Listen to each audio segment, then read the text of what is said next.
नमस्कार दोस्तों, मैं आप सभी को बताने वाला हूं कि छत्तीसगढ़ विधानसभा चुनाव 2023 के परिणाम में भाजपा को प्रचंड जीत हासिल हुई है। इस प्रचंड जीत में हासिल करने के लिए भाजपा के एक छोटा प्रत्याशी ईश्वर साहू, जो छत्तीसगढ़ का सबसे गरीब विधायक मान लिया गया है दोस्तों, यह एक किसान है जो 5वीं पास है, जिसने 7 बार रह चुके विधायक को अपने विधानसभा सीट से हरा दिया है। तो दोस्तों आइए मैं बताता हूँ कौन है ईश्वर साहू और इसकी कहानी क्या है। दंगों में बेटे को खोया, पहली चुनाव में 7 बार के कांग्रेस विधायक को हराया, अब बने एमएलए। कांग्रेस के सीनियर लीडर और 7 बार के विधायक रविंद्र चौबे को साजा विधानसभा सीट से हार का सामना करना पड़ा। उसे हराने वाले कोई और नहीं बल्कि बीजेपी प्रत्याशी ईश्वर साहू है। ये वही ईश्वर साहू है जिन्होंने दंगों में अपने बेटे को खोया था। उन्हें अपने पहले ही चुनाव में बड़ी जीत हासिल हुई। छत्तीसगढ़ विधानसभा चुनाव में बीजेपी ने बड़ी जीत हासिल की। राज्य की 90 विधानसभा सीटों में भाजपा ने 54 सीटों पर कब्जा किया, तो वहीं कांग्रेस के खाते में 35 सीटें आई। एक सीट पर गोंडवाना गणतंत्र पार्टी ने भी जीत हासिल किया है। इस चुनाव में राज्य के डिप्टी सीएम रह चुके सिंहदेव सहित कांग्रेस के 9 मंत्रियों को हार का सामना करना पड़ा।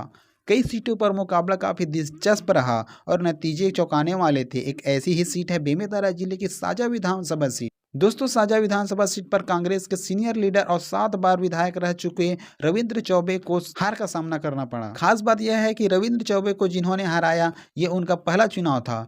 हम बात कर रहे हैं ईश्वर साहू की। बीजेपी प्रत्याशी ईश्वर साहू ने 5000 से ज्यादा वोटों से कांग्रेस नेता रविंद्र चौबे को मात दी है। खुद के करनी का फल है जो जनता वाला दी से। रविंद्र चौबे को 96,553 वोट मिले, तो वहीं ईश्वर साहू को 1,01,000 वोट मिले हैं। आइए बताता हूं दोस्तों कि कौन है ईश्वर साहू। दोस्तों, साल 2023 में बेमेतरा के साजा विधानसभा क्षेत्र के बीरनपुर इलाके में सांप्रदायिक दंगे भड़क गए थे। कई मीडिया रिपोर्टर में दावा किया गया था कि एक स्कूल से शुरू हुई मारपीट की घटना ने बड़े सांप्रदायिक दंगों में तब्दील हो गई। इस घटना में 3 लोगों की मौत हुई, जिसमें एक है ईश्वर साहू का बेटा भुवनेश्वर भी शामिल था। बताया जाता है कि उस दौरान सरकार ने ईश्वर साहू के परिवार को 10 लाख रुपए का मुआवजा और सरकारी नौकरी देने का ऐलान किया था, लेकिन ईश्वर साहू ने इसे लेने से इनकार कर दिया था। दोस्तों, कहा जाता है कि उस सांप्रदायिक दंगे में ईश्वर साहू का बेटा भुवनेश्वर, जो कि सांप्रदायिक दंगे में मारा गया है, और उसको कोई भी सरकार द्वारा देखने को नहीं आया और उसके कोई भी न्याय वहां की शासन प्रशासन से नहीं मिला। इसी घटना को मद्देनजर रखते हुए भाजपा ने ईश्वर साहू को बीजेपी से चुनाव लड़ने के लिए कहा, लेकिन उसने चुनाव लड़ने से मना कर दिया। दोस्तों, ईश्वर साहू ने यह सोचा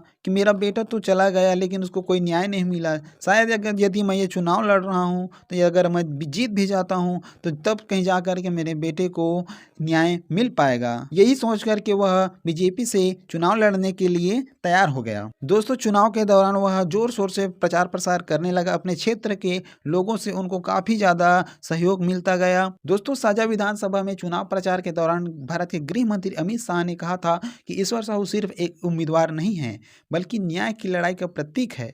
अगर बीजेपी सत्ता में वापस आती है तो उनके बेटे के हत्यारे को जेल भेजेंगे। राजनीति के जानकारों की माने तो साजा सीट पर सांप्रदायिक ध्रुवीकरण का मुद्दा काम कर गया और इससे ईश्वर साहू को जीत हासिल हुई। उन्हें अपने समाज का भी सहयोग मिला। दोस्तों, यह चुनाव जीत करके ईश्वर साहू ने पूरे छत्तीसगढ़ में नहीं, पूरा भारत भर में एक अचंभित कार्य कर दिखाया है, जिसकी काफी प्रशंसा हो रही है। दोस्तों, आप सभी को यह जानकारी कैसे लगा कमेंट करके जरूर बताइएगा। पसंद आया होगा तो लाइक कर देना, चैनल पर मेरे नए होंगे तो सब्सक्राइब जरूर कर लेना, ताकि ऐसी इन्फॉर्मेशनल वीडियो आप सभी को मिलते रहे। तो दोस्तों, मिलते हैं अगले वीडियो के साथ। नमस्कार, जय जोहार, जय छत्तीसगढ़।